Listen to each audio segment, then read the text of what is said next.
Let us pray. I thank you, Lord, for my birth and everything that's followed. I thank you, Lord, for today, and I will pray for tomorrow. I thank you, Lord, for the love of my life and a friend.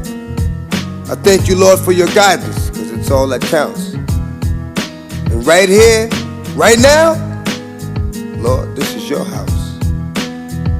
I thank you, Lord, for a dream that came true to light. And I ask you to bless everybody in this room tonight. I don't always do the right thing, and I ask you to forgive me, because I need you here with me. Without you in my life, it's empty. I think back how some people did me like violence was the remedy. And because I think of that now, I pray for my enemy. Not because of what I'll do, but because they don't know. There's something better after here, but everybody won't go. So I ask you to forgive them, and we'll hope they see. And I thank you for the love that they've given to me. I will not abuse it, nor will I lead them astray.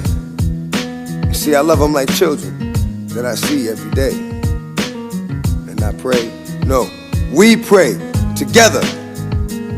Get us through the bad weather, and we love you forever. I give you my life.